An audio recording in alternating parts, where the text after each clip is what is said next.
లక్ష్యమును జీవమును ఆధారము నీ వాక్యము నా త్రోవకు.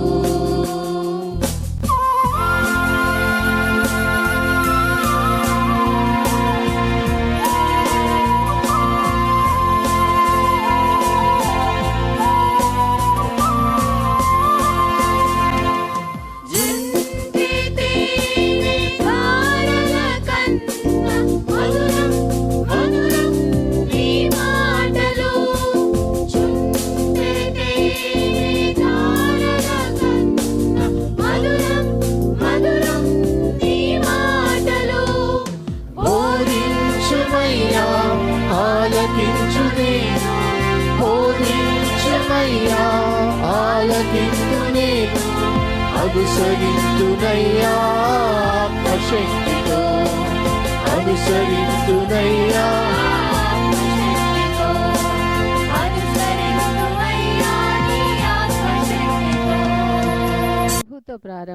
ప్రభుతో ప్రారంభం అనే ఆధ్యాత్మిక అనుదిన ప్రార్థనా కార్యక్రమానికి ప్రేమతో మిమ్మల్ని ఆహ్వానిస్తూ ఉన్నాం. మన జీవితానికి ఆదియు ఆధారమునైనటువంటి ఆ దేవుణ్ణి మొదట మరణించుకున్నట్లయితే ఆ దినమంతయు ఆయన కృపాక్షేమములే మన వెంట వచ్చును. మొదట వేకునే లేవగానే మరి నీతిసూరుడైనటువంటి ఆయనని చూద్దాం, ఆయన మనలనైన స్వరాన్ని మనం విందాం. మన జీవిత కాలం అంతయు ఆయన ఆశీర్వాదములు దీవెనలు మన మీద కుమ్మరించును. యెషయి 65:24 మనం చూసినట్లయితే వారికి ఈలాగున జరుగును, వారు వేడుకొనుక మునుపు నేను ఉత్తరమిచ్చెదను, వారి మనవి చేయుచుండగా నేను ఆలకించెదను.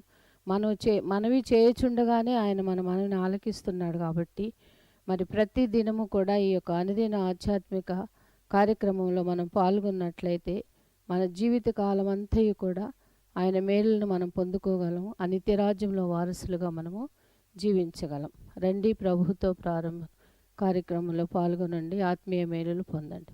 దేవుడు మిమ్మల్ని దీవించును.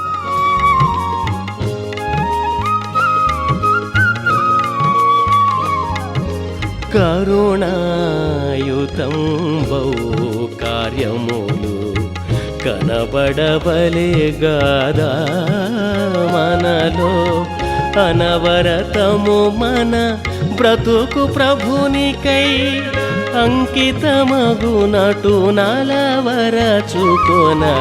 కరుణాయుతం బహు కార్యములు కనబడబలే గాదా మనలో.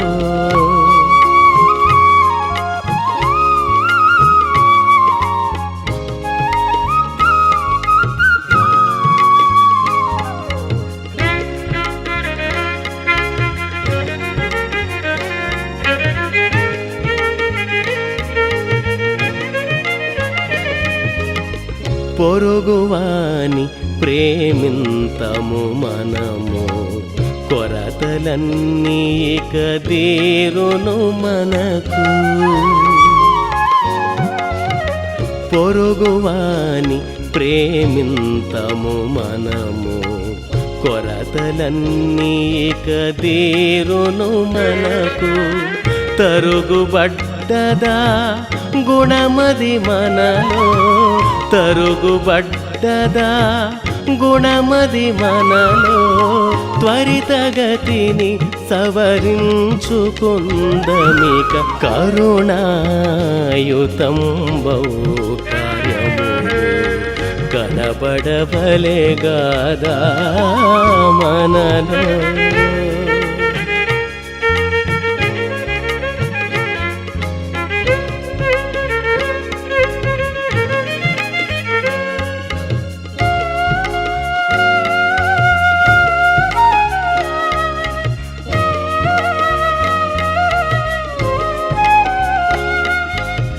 కుంటి గ్రుడ్డి కుష్ఠరోగులెందరో కంఠమెత్తి ఘోషించుచునుండా. కుంటి గ్రుడ్డి కుష్ఠరోగులెందరో కంఠమెత్తి ఘోషించుచునుండా. ఇంట గూడిచి సుఖించుట న్యాయమా, ఇంట గూడిచి సుఖించుట న్యాయమా, వంట బట్టదది స్వార్థపరత్వము కరుణాయుతంబౌ కార్యము కనబడవలెగాదా మనలో. క్రీస్తునందు ప్రియమైన దేవుని సంగమా, మరి ఈ శ్రేష్టమైన శుభదినమందు క్రిస్మస్ శుభాకాంక్షలు మీకు తెలియచేస్తూ, క్రిస్మస్ శుభములతో క్రిస్మస్ యొక్క ఆనందాన్ని మాతో కలిసి పంచుకున్నటకు స్వాగతిస్తూ, ఈ ప్రభు వాక్కులను ధ్యానం చేయుటకు ప్రేమతో మిమ్మను స్వాగతిస్తున్నాను. ఈ క్రిస్మస్ అంశముగా ఆ నేపథ్యాన్ని ధ్యానం చేస్తూ గత 4 దినములుగా వర్తమానములు అందిస్తుండగా, మరి ఆ ప్రవచన నెరవేర్పును గురించిన అంశాలు ధ్యానం చేస్తుండగా, ఈ క్రిస్మస్ శుభవేళ అందరికీ ప్రభువైన యేసుక్రీస్తు నామమున క్రిస్మస్ శుభాకాంక్షలు తెలియజేస్తున్నాను. రండి కలిసి ప్రార్థన చేద్దాం. కృపగల దేవా, దయల తండ్రి, మీ పాదములకు స్తోత్రము చెల్లిస్తున్నాం నాయన. ఈ శ్రేష్టమైన శుభ తరుణములు ప్రపంచవ్యాప్తంగా నీ కుమారున యేసయ్య జనన దినాన్ని జ్ఞాపకం చేసుకుంటూ పండుగ చేసుకుంటున్న ఈ శుభదినమందు ఆ నేపథ్యాన్ని మరొకసారి నెమరు వేసుకున్నటకు మీరు అనుగ్రహించిన తరుణాన్ని బట్టి స్తుతులు చెల్లిస్తున్నా. ఈ దినము అందరూ ప్రభు మరి ఆయా ఆలయాల్లో ఆరాధించుటకు, ఆనందించుటకు, ఆధ్యాత్మిక పారవస్యాన్ని పొందుటకు మరి సిద్ధపరచబడుతుండగా, నిజమైన క్రిస్మస్ భావాన్ని తెలుసుకున్నట్టుగా మీ కృప దయచేయమని మా రక్షకుడిని యేసు నామమున అడిగి వేడుకొంచున్నాం తండ్రి, ఆమేన్. ఈ క్రిస్మస్ శుభదినమున ఏర్పాటు చేయబడిన లేఖన భాగం ఇర్మియా గ్రంథము 23వ అధ్యాయము 5వ వచనం. ఇర్మియా గ్రంథము 23వ అధ్యాయము 5, 6 వచనాలు. యెహోవా ఇలాగు ఆజ్ఞయిస్తున్నాడు, రాబోవు దినములలో నేను దావీదునకు నీతి చిగురు పుట్టించెదను. అతడు రాజై పరిపాలన చేయును. అతడు వివేకముగా నడుచుకొనుచు కార్యము జరిగించును. భూమి మీద నీతి న్యాయములను జరిగించును. అతని దినములలో యూదా రక్షణ నొందును. ఇశ్రాయేలు నిర్భయముగా నివసించును. యెహోవా మనకు నీతి అని అతనికి పేరు పెట్టుదురు. యెహోవా మనకు నీతి అని అతనికి పేరు పెట్టుదురు. ఇశ్రాయేలు నిర్భయముగా నివసించును. అతని దినంలో యూదా రక్షణ నొందును. దావీదునకు నీతి చిగురు పుట్టించదును. అతడు రాజై పరిపాలన చేయును. సో గత దినాల్లో యెషయి ముద్దు నుంచి చిగురు పుట్టెను అంటూ ఆ పరంపర యెషయా గ్రంథ ఆధారంగా దేవుడు శాంతి కొరకై, శాంతి స్థాపన కొరకై, శాంతియుతమైన పరిపాలన కొరకై దావీదు సింహాసనాన్ని, అతని వారసత్వాన్ని ఎన్నుకున్నప్పుడు, భౌతిక సంబంధమైన వారసత్వము విఫలమైపోయినప్పుడు దేవుడు తానే స్వయంగా వాగ్దానం చేసి ఒక ఆధ్యాత్మిక వారసత్వాన్ని అనుగ్రహించిన అనుభవాల గురించి మనం కొన్ని విషయాలు మనము మాట్లాడుకుంటూ వచ్చాం. దయచేసి క్రొత్తగా మొదటిసారిగా ఈ మాటలు వింటున్న వారు 20వ తారీఖు నుంచి 20, 21, 22, 23, ఈరోజు 25, నిన్న ఆదివారం కాబట్టి 24ల ధ్యానం లేదు. కాబట్టి ఇవన్నీ కూడా వరుసక్రమంలో ధ్యానం చేస్తే మీకు ఆ నేపథ్యం, background of the incarnation of the son of God as sun of David అనే విషయాలు కొంత తెలుస్తాయి. సో ఈ క్రమంలో ముగింపుగా, అంటే క్రిస్మస్ పండుగ అయిపోయింది కాబట్టి బహుశా రేపు నుంచి మరి జన్మించిన బాలుడు గురించి, నూతన వత్సర మరి నిరీక్షణ గురించి కొన్ని సందేశాలు మనం జ్ఞాపకం చేసుకోవచ్చు. సో ఇక్కడ యెషయా ప్రవచనము అయిపోయింది. ఆ తర్వాత ఇర్మియా ప్రవచనాన్ని మనం జ్ఞాపకం చేసుకుంటే God was giving a direct promise to the people of Israel through prophet Jeremiah. ఇర్మియా ద్వారా. గతంలో యెషయా ప్రవచనాన్ని చూసాం. ఇర్మియా ద్వారా ఈ కాలంలోనే వారు చెరలోనికి వెళ్ళడం, ఆ చెరలో వారు కాలం గడపడం, మరి ఆ చెర గురించిన విలాపాన్ని ఇర్మియా వినిపించడం, ఆ తర్వాత చెర నుంచి విడుదల కలుగుతుందని వాగ్దానం కలగడం, ఇవన్నీ కూడా చరిత్రలో జరిగిన అంశాలు.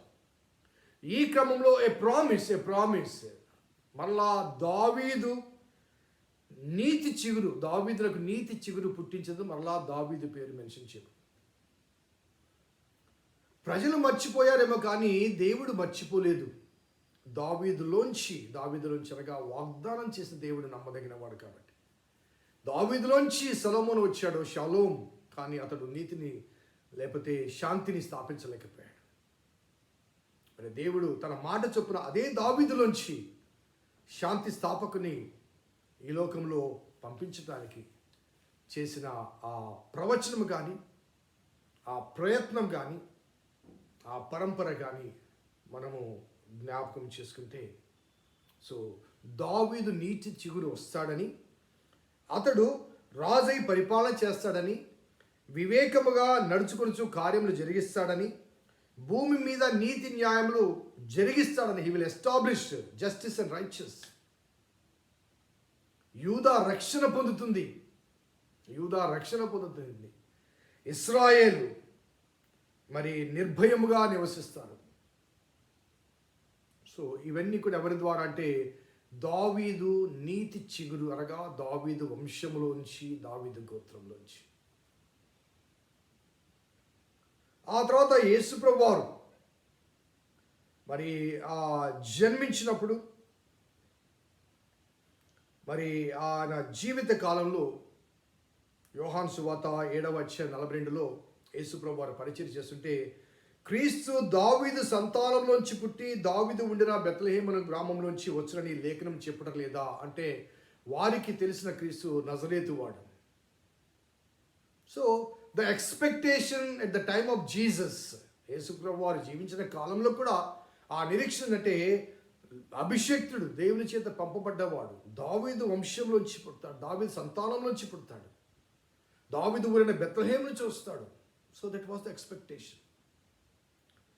అలాగే యేసుప్రభువు వారు చేసిన అనేక అద్భుతాలు అనుభవాల్లో, అద్భుత సంబంధ అనుభవాల్లో మనకు ముఖ్యంగా బర్తిమయ్య కనబడతారు. మార్కు సువార్త 10:47 ఆ బర్తిమయ్య ఇరుకోద్దు ఆ మార్గంలో కూర్చుండగా యేసుప్రభువు వారు వెళ్తూ ఉంటే వారందరూ అడుగుతారు, ఇతను ఎవరు? వారందరిని అడుగుతాడు, ఇతను ఎవరు అంటే నజరేయుడైన యేసు అంటూ ఆ కళ్ళున్న వారందరూ కూడా చెప్తే, ఆ కళ్ళు లేని కబోది ఏమని పిలుస్తాడంటే, యేసు దావీదు కుమారుడా నన్ను కరుణించుమంటాడు. Jesus son of David have mercy upon me. A surprising statement. ఎందుకంటే వారు నేత్రాలు ఉన్న వారందరూ కూడా యేసును నజరేయుడు వాడు అన్నాడు, కానీ గుడ్డివాడు దావీదు కుమారుడా అన్నాడు. So there was expectation because God he's given them a promise. దావీదు వంశంలోంచి శాంతి స్థాపకుడు వస్తాడు. మరి ఆ యేసుక్రీస్తు వారు జన్మించిన కాలంలో మరి యూదా ప్రజలు ఎలా ఉన్నారంటే రోమన్ ప్రభుత్వ అణచివేతలో ఉన్నారు. హేరోదు లాంటి ఎదోమీని యొక్క పరిపాలన కింద, క్రోధ హింసల కింద ఉన్నారు. So they are looking for deliverance, విడుదల గురించి, రక్షణ గురించి, విమోచన గురించి ఎదురు చూచే అనుభవాల మధ్య దావీదు కుమారుడు జన్మించాలని నిరీక్షిస్తున్న ఆ నిరీక్షణ మధ్య దేవుడు చెప్పిన మాట నీతి చిగురు ఉద్భవించింది. కాబట్టి మరి యేసుప్రభువు వారు దావీదు వంశములోంచి ఈ లోకములో లోకరక్షకుడుగా వస్తాడు అని లేఖనాలు, యెషయా ప్రవచనం కానీ లేకపోతే ఇర్మియా ప్రవచనం కానీ మిగతా ప్రవక్తలు కూడా మీకా లాంటి వారు భావగర్భితంగా చెప్పిన మాటలు, అదే రీతిగా క్రీస్తు జీవించిన కాలంలో ప్రజల యొక్క ఎక్స్పెక్టేషన్ కూడా ఏంటంటే దావీదు వంశం నుంచి, దావీదు గోత్రం నుంచి లోకరక్షకుడు, విమోచకుడు రావాలి అన్నది వారి ఆశ, వారి ఆకాంక్ష. సో ఈ నేపథ్యంలో యేసుక్రీస్తు వారు జన్మించారు. ఆ జన్మించిన యేసుక్రీస్తు వారు ఏ రీతిగా దావీదు కుమారుడు? ఇది ఒక ప్రశ్న. నేను గత 2-3 దినాలు చెప్తూ వచ్చాను. దేవుని కుమారుడు దావీదు కుమారుడుగా ఈ లోకంలో జన్మించి జీవించాడు. Son of God has become son of David to redeem the people. ప్రజలను విమోచించడానికి దేవుని కుమారుడు దావీదు కుమారుడుగా ఈ లోకములో అవతరించాడు. సో దావీదు కుమారుడు అన్నప్పుడు దావీదు వంశావళిలోంచి రావాలి కదా. దావీదు వంశావళి ఒక్కసారి నేను మన వంశావళిలోంచి నేను చెప్పాలి అనుకుంటున్నాను. ఆ వంశావళిలోకి చెప్పకముందు గాబ్రియల్ దూత మరియకు చెప్పిన వాగ్దానం కూడా ఒకసారి జ్ఞాపకం చేసుకుందాం. లూకాసు వార్త 1వ అధ్యాయం. లూకాసు వార్త 1వ అధ్యాయం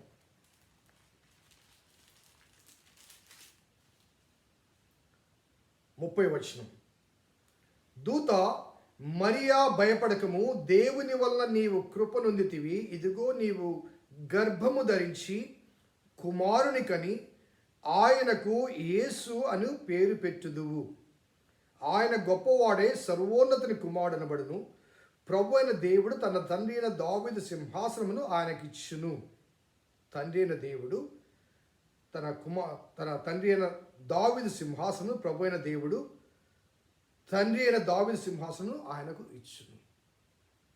ప్రభు అయిన దేవుడు తండ్రి అయిన దావీదు సింహాసనం ఎవరికి ఇస్తాడు? నీకు పుట్టబోవు కుమారుడికి. సో దావీదు సింహాసనము, దావీదు వారసత్వం అనేది మరియకు దూత ద్వారాగా కూడా చెప్పబడ్డ ప్రవచనం. దూత ద్వారా చెప్పబడ్డ ప్రవచనం. సో ఈ క్రమంలో దావీదు యొక్క లేకపోతే ఆ యేసుక్రీస్తు వారు యొక్క వంశావళిని దావీదు నుంచి కొద్దిగా మనము జ్ఞాపకం చేసుకుంటే మొత్తంగా 2 సందర్భాల్లో మనకు ఇవ్వబడ్డాయి. మత్తయి సువార్తలు, అదే రీతిగా లూకా సువార్తలు. మొదటిగా మత్తయి సువార్త చూద్దాం. 1వ అధ్యాయం మొదటి 17 వచనాల్లో వంశావళి అందించబడింది. మరి మొదటి 17 వచనాల్లో 6వ వచనం చూస్తే, యెష్షయి రాజైన దావీదును కనెను, ఊరియా భార్యగా ఉండే ఆమెను దావీదు సొలొమోను కనెను, సొలొమోను రెహబామును కనెను. ఈ క్రమంలో 16వ వచనంకి వచ్చేసరికి యాకోబు మరియ భర్త అయిన యోసేపును కనెను, ఆమె యందు క్రీస్తు అనబడిన యేసు పుట్టెను. యోసేపు ఎవరు అన్నదానికి ఇక్కడ రాయబడ్డ మాట అంటే దావీదు కుమారుడైన సొలొమోన్ కుమారుడైన రెహబాము. ఆ రీతిగా ఆ క్రమంలో వారందరూ అనగా దావీదు తర్వాత సొలొమోన్ తర్వాత ఆ తర్వాత మిగతా వారందరూ వచ్చిన తర్వాత మరి ఆయన అనగా యాకోబు మరియ భర్త అనగా యోసేపు యొక్క తండ్రి ఎవరంటే యాకోబు. అనగా ఆ పేర్లు వారి వంశావల్లో ఒకరి పేర్లు ఒకరు పెట్టుకోవడం. మనం కూడా తాతగారుల పేర్లు మనవాళ్ళకి పెడుతుంటాం కదండి. ఆ రీతిగా ఈ యాకోబు వేరు. ఓకే. సో యాకోబు తన కుమారుడైన యోసేపును అనగా మరియ భర్త అయిన యోసేపును కన్నాడు. ఆ యోసేపు ఎవరంటే మరి ఆమె యందు అనగా మరియ యందు క్రీస్తు అనబడిన యేసు పుట్టిన అనగా యోసేపును బట్టి కాదు. కాబట్టి ఇక్కడ స్పష్టంగా కనిపించిందంటే యోసేపు దావీదు వంశావళికి చెందినవాడు. యోసేపు దావీదు, ఆ తర్వాత సొలొమోన్, తర్వాత రెహబాము ఈ క్రమంలో జన్మించినవాడు. యోసేపు దావీదు వంశావళికి చెందినవాడు, కానీ యేసు యోసేపుకు చెందినవాడు కాదు. Jesus not belongs to the seed of Joseph. యోసేపునకు సంబంధించిన వాడు కాదు.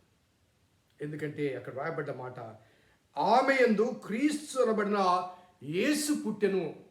మిగతా వారందరి పైన కనెను అని ఉంది. ఇక్కడ యేసు గురించి యేసు పుట్టెను ఆమె యందు యేసు పుట్టెను. అక్కడ డీటెయిల్స్ కూడా రాయబడి యేసు క్రీస్తు జననం ఏమనగా ఆయన తన తల్లి అయిన మరియా యోసేపునకు ప్రదానం చేయబడిన తర్వాత వారు ఏకము కాకమునుపు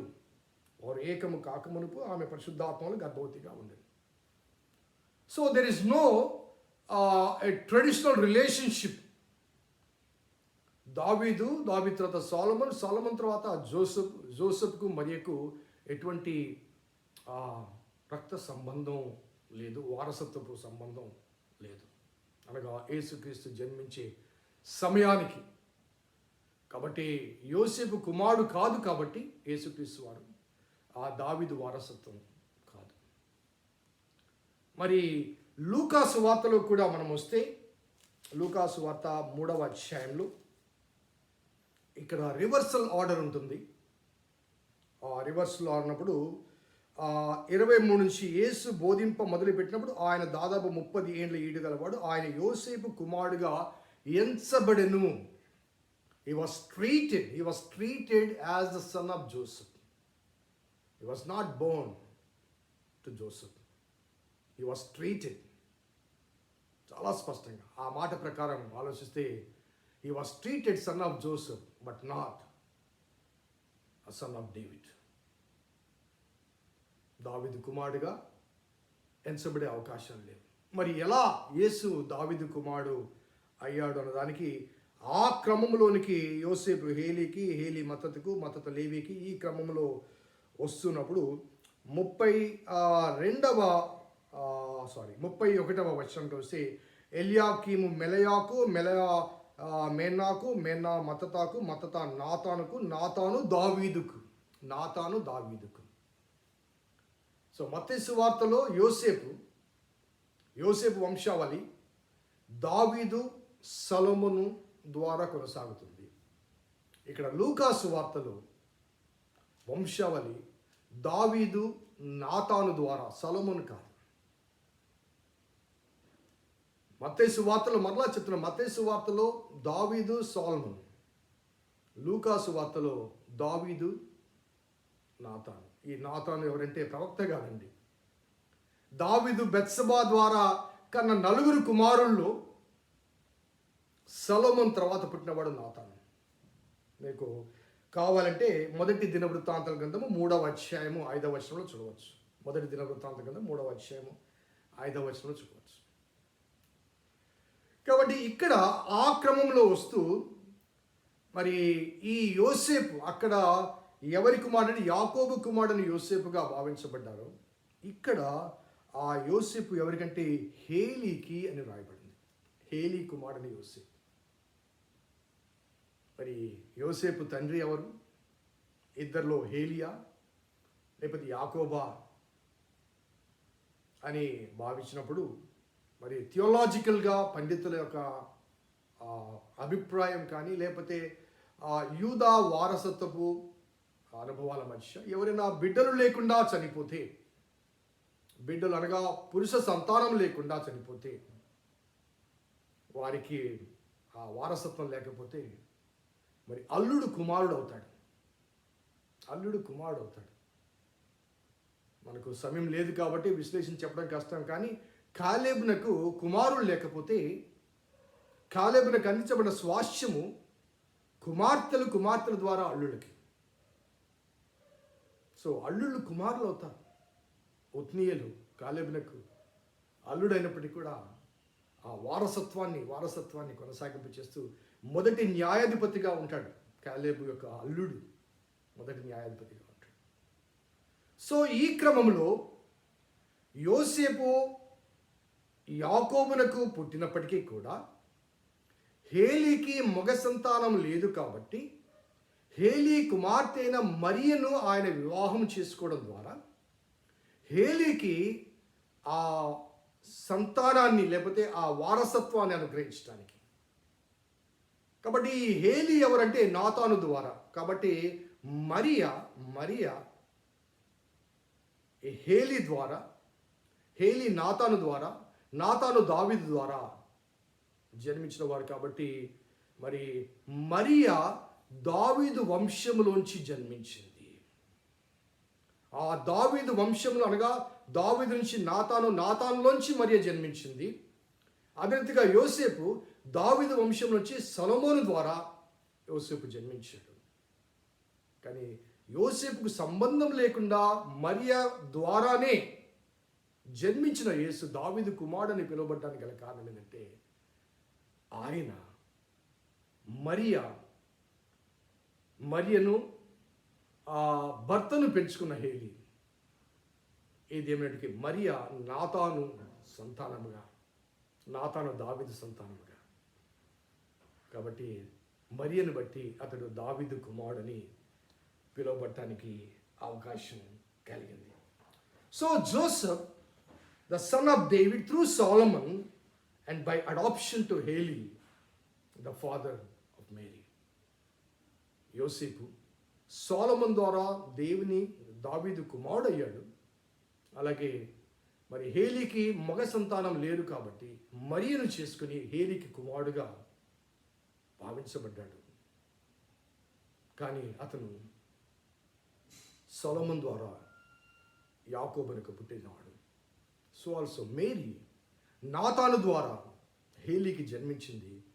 ఆ మరియలోంచి యేసుప్రభు వారు పుట్టాడు కాబట్టి దావీదు వంశం నుంచి, దావీదు గోత్రం నుంచి జన్మించిన వాడయ్యాడు. సో దేవుడు అనుగ్రహించిన వాగ్దానము, దావీదులకు నీతి చిగురును పుట్టిస్తాను, యెషయా గ్రంథంలోను అదే రీతిగా ఇర్మియా గ్రంథంలోను దేవుడు అనుగ్రహించిన వాగ్దాన నెరవేర్పు. He was called son of David because he was born to Mary. Mary was none other than the daughter of Nathan. Nathan was son of David. So ఆ రీతిగా దేవుడు ఆ దావీదునకు వాగ్దానం చేసిన ఆ ప్రమాణము సొలొమోనులో నెరవేర్చబడకపోయినప్పటికీ కూడా దావీదు సంతతిని వాగ్దానం చేయబడిన ఆ జీనియాలజీలోంచి దేవుని కుమారుడు స్వయంగా దావీదు కుమారుడుగా జన్మించడానికి దావీదు సంతతిలోంచి మరియను ఎన్నుకున్నాడు. Mary physical relationship with Nathan and David.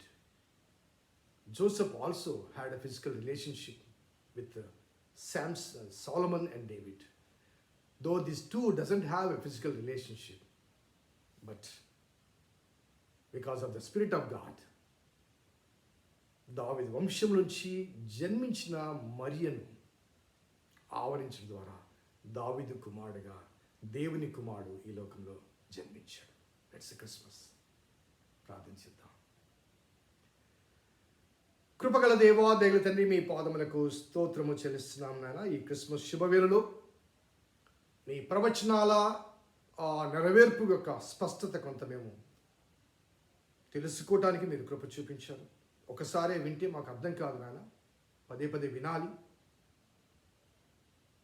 నీ లేఖనాలు, నీ వాగ్దానాలు ఎలా నెరవేర్చబడ్డాయో ఆ వాస్తవాన్ని గమనించి గ్రహించి,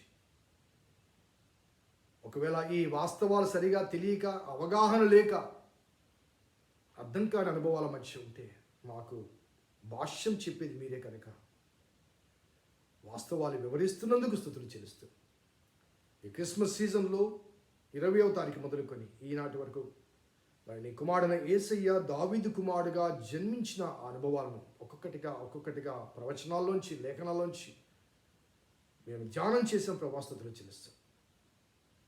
మరి రేపటి నుంచి ప్రభు మరి ఆ పుట్టిన దేవుని కుమారుడైన దావీదు కుమారుడైన యేసు యొక్క బాల్య సంఘటనలు, ఆ నూతన వర్షపు అనుభవాల గురించి ధ్యానం చేసి ఆత్మీయ మేళ్లు పొందుటకు మీ కృప దయచేయమని మా రక్షకుడని యేసు నామమున అడిగి వేడుకొచ్చున్నాం తండ్రి. ఆమేన్. తండ్రి, కుమార, పరిశుద్ధాత్మ త్రియేక దేవుని దీవెన ఈ వాక్యం విన్న బిడ్డలకు, వాక్యాభిలాషులకు సదా తోడేండును గాక. ఆమేన్. God bless you. దేవుని దీవించును గాక. Happy Christmas.